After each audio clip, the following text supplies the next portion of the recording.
سمية أربع سمية وقلي قاربان قتي وبرمت بسوقة قاربان قت. Immediately, I worked hard, I got a permit, and I actually bought a vehicle. أنا برمت وطن مال إلا مرة يو السوق بوضع كإلى الحكومة يا واحد وشيت البوليس. And then suddenly, I am thinking like I am the leader and the head of this country. I'm doing wonderful. And then I got a vehicle, and suddenly I was driving the vehicle, and I got pulled over, and I see the lights of the police behind me.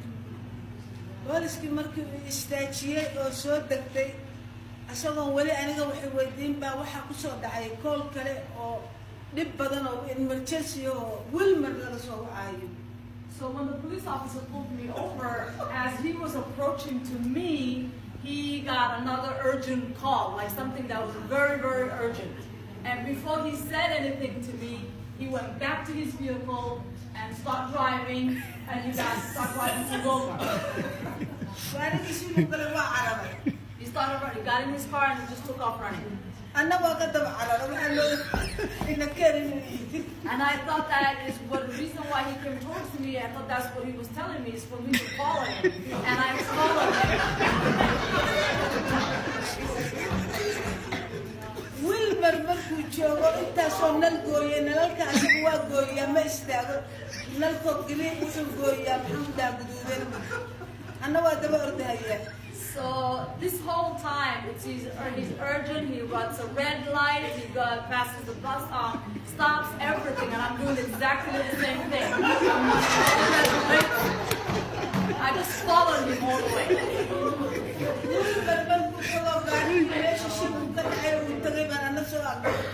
And then he got to his place where he was going to where the urgent was, and I pulled right next to him. What do you need? I pulled next to him and he said, what do you need?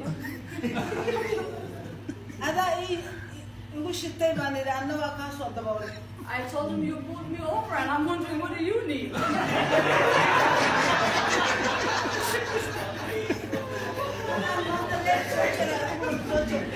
And then he said, I ran all of the red lights and you've been following this whole time? I said, yes.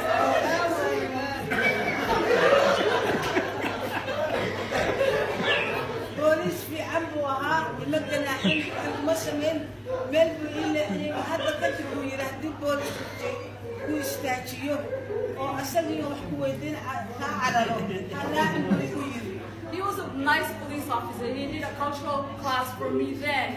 Took me over to the side and said, listen, if you ever get pulled over in the future and the officer doesn't say anything to you, that does not mean you follow him.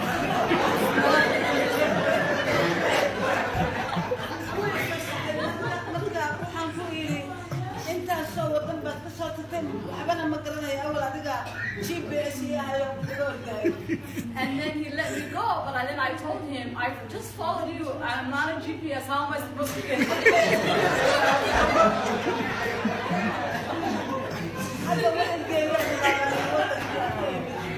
I told him, I'm scared. I didn't supposed to take me home. How am I going to get home?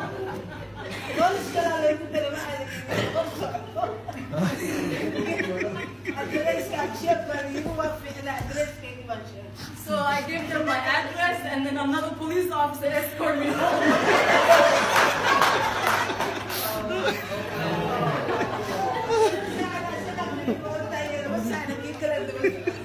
For 2 hours, I was running after an officer, and then coming back, I was also being escorted and following another officer. So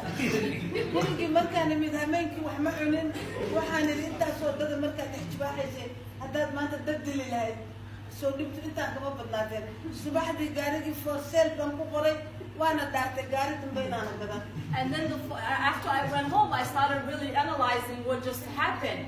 And I realized I could have ran someone over, I could have done a lot more damage.